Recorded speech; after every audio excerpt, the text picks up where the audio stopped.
Transforming Food System with Agroecology, Steve Gleasman. The members of the team are Ana Karen Ochoa Martinez, Eduardo Pedro Sánchez Cabrera, and Hugo Jair Quiroz Castro. Agroecology is a way of redesigning food system from the farm to the table with the goal of achieving ecological, economic, and social sustainability through transdisciplinary, participatory, and change-oriented research and action. Agroecology links together science, practice, and movements focused on social change.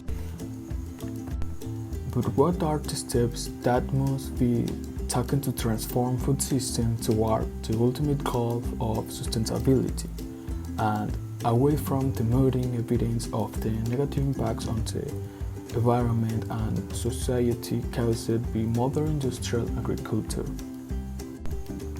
In the latest edition of my agroecology textbooks, I propose a framework for classifying levels of food system change. The first three levels describe the steps farmers can actually take on their farms for converting from industrial or conventional agroecosystems. Two additional levels go beyond the farm to the broader food system and the societies in which they are embedded. All five levels taken together can serve as a roadmap that outlines in an almost stepwise manner a process for transforming the entire global food system. Level 1. Increase the deficiency of industrial and conventional practices in order to reduce the use and consumption of costly, scarce, or environmentally damaging inputs. The primary goal of change at this level is to use industrial inputs more efficiently so that fewer inputs will be needed and the negative impacts of their use will also be reduced. Most conventional agricultural research has taken place at this level, to which considerable modern agricultural technologies, inputs, and practices have been developed. This research has helped farmers maintain or increase production through such practices as improved seed, optimum planting density, more efficient pesticide and fertilizer application, and more precise use of water. So-called precision agriculture is a recent focus of research at level 1. Although this kind of research has reduced some of the negative impacts of industrial agriculture, they do not help break its dependence on external human inputs and monoculture practices. Level 2. Substitute alternative practices for industrial, conventional inputs and practices.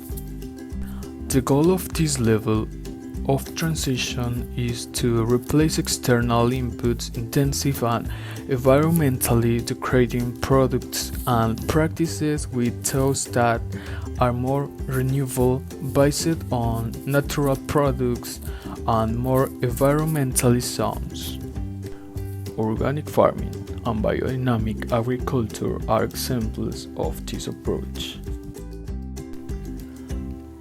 They employ alternative practices that include the use of nitrogen fixing, cover crops, and rotation to replace synthetic nitrogen fertilizers, the use of natural control of pests and diseases, and the use of organic compost for fertility and soil organic matter management. However, at this level, the basic agroecosystem is not usually altered from its more simplified form. Hence, many of the same problems that occur in industrial systems also occur in those with input substitution. Level 3. Redesign the agroecosystem so that it functions on the basis of a new set of ecological processes. At this level, fundamental change in overall system design eliminates the root causes of many of the problems that continue to persist at levels 1 and 2. The focus is on prevention of problems before they occur, rather than trying to control them after they happen. Research on whole system conversions has provided an understanding of key limiting factors.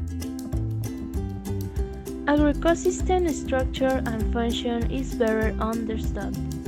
An appropriate change in design can be implemented. Problems are recognized, adjustments made in internal site and time-specific design and management approaches, instead of solely be the application of experimental inputs. A good example is the introduction of diversity in farm structure and management through such action as ecologically based rotation, multiple cropping, agroforestry, and the integration of animals with crops. Level 4. Re-establish a more direct connection between those who grow our food and those who consume it. Food system transformation occurs within a cultural and economic context, and this transformation must promote the transition to more sustainable practice.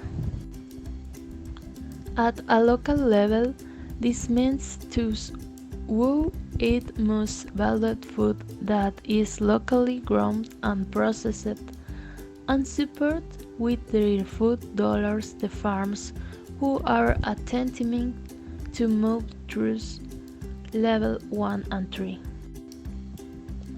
This support becomes a kind of food citizenship and can be seen as a force for food system change.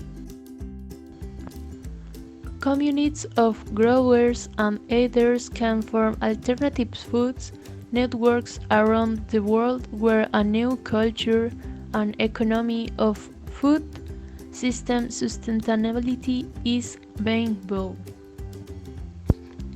Food once again must be grounded in direct relationship.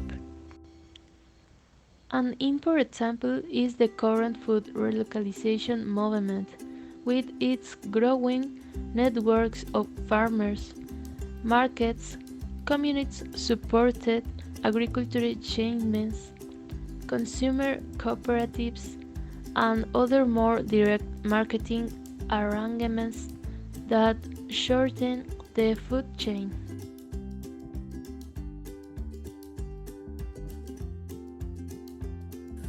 Level 5.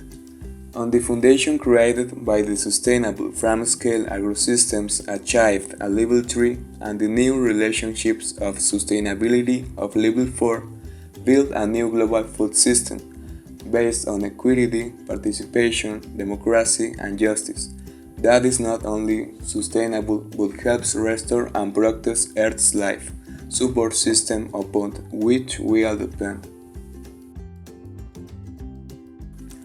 By thinking beyond levels 1 to 4, level 5 involves change that is global in scope and reaches beyond the food system to the nature of human culture, civilization, progress, and development. The depth of change is more than mere conversation or transition and enters into the realm of full reform or transformation. With level 5 thinking and action, agroecology provides ways to build upon farm-scale and farmer-driven change processes to a full rethinking of who we all relate to each other and to the earth that supports us. Basic beliefs, values, and ethical systems change. The expanding awareness that is part of this process then extends to other facets of environmental and social relationships beyond food, bringing about a paradigm shift focused on how the agriculture and food systems of the future can help reduce our ecological footprint, recognize and there are limits to growth and what it really means to live sustainably. The important role that food systems can and must play in mitigating and adapting to climate change as global issue is an example of the value of Level 5 thinking, the growing food justice movement, where everyone in the food systems enjoys the benefits of equity, justice, security, and sustainability is another. What will our food system look like when Level 5 thinking and action guides the change that need to get place? What are the incentives needed to simulate this change? Can this thinking bring about essential change in policy, support system, funding, and choice? Is the change process actually a stepwise longitudinal one starting at Level 1 and ending with Level 5? Or should Level 5 thinking determine when the process begins depending on where the farmer or the food system is at the moment? Glisman tries to address this question in his textbook. An important examination of these questions is also addressed in a publication by DeLong, Miles, and Carsley 2016, where they report on the use of 5 levels systems to evaluate to what extent agroecology was supported by the research funding from the USDA's 2014 Research Intake Extension and Economics budget. They found that only roughly 10% of the total REE budget went to projects that contained any of the 5 levels of agroecology. Of this, the bulk of research support went to projects with elements of levels 1-3. Very few had any level 4 activity, and no one were considered to support research at level 5. It seems obvious that the broader goals of sustainability, guided by the change process described above, can serve as an important guide for increased funding support and policies that put agroecology front and center for redesigning food systems, where science, practice, and social change approaches must all be integrated. The 5 levels of practice and action for change provide a very useful framework for guiding this transformational process.